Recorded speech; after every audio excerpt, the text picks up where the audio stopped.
Hello everyone, today I'm going to show you how to change your code on the Honeywell Lynx Plus keypad. From time to time you may feel like you need to change your code because it got breached, somebody found out your code, or maybe somebody that is no longer living in your household doesn't need to know what the code is and you want to change it. Well, keep in mind, you should not call ADT Security or any alarm company for that matter and ask them, what your code is in case you forgot your code. A lot of people change it because they forget what their code is. You got to know what your code is in order to change the code. ADT and other alarm companies are not going to know what your user code is. Now, they will know what your phone password is. That's different. But the code that you put into your keypad is supposed to be between you and that keypad and whoever you tell the code to. So assuming you know your own code, you just simply want to change it to something else. I'm going to show you how to do it. Now what you're going to do, you may want to write this down.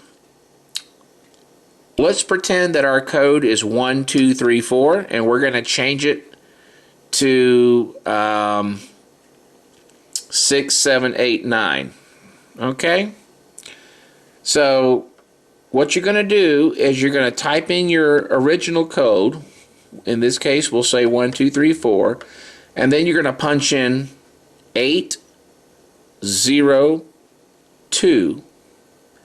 And then you're going to punch in your new code. 6, 7, 8, 9. That's going to be our new code, pretend.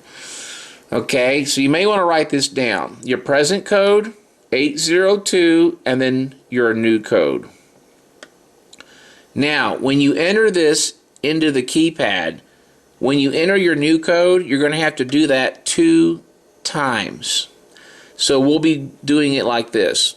1, 2, 3, 4, 802, 6, 7, 8, 9, 6, 7, 8, 9. And that's how you change your code. Now, I'm going to demonstrate it for you in just a second. But I just wanted to let you know that's what we're going to be doing in case you want to write it down. Now here's the key to this. You have to be consistent. You cannot pause and go slow because it won't work. I'll demonstrate that as well. Let me show you how you're supposed to do it. So if our code is 1, 2, 3, 4 and we're going to change it to 6, 7, 8, 9, it would go a little something like this.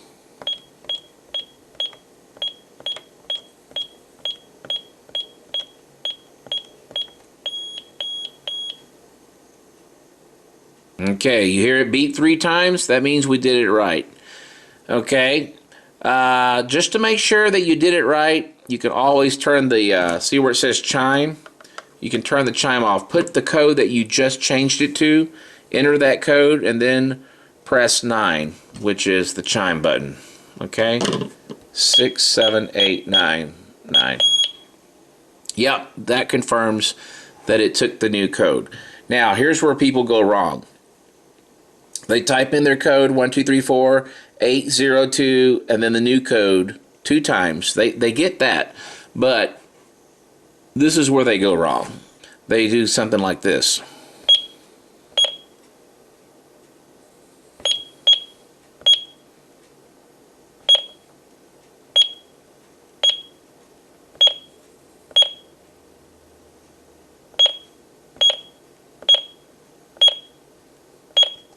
That isn't going to cut it. It will not take it. Okay? You have to be on beat. You have to be persistent. So let's try it one more time. This is the way we're supposed to do it.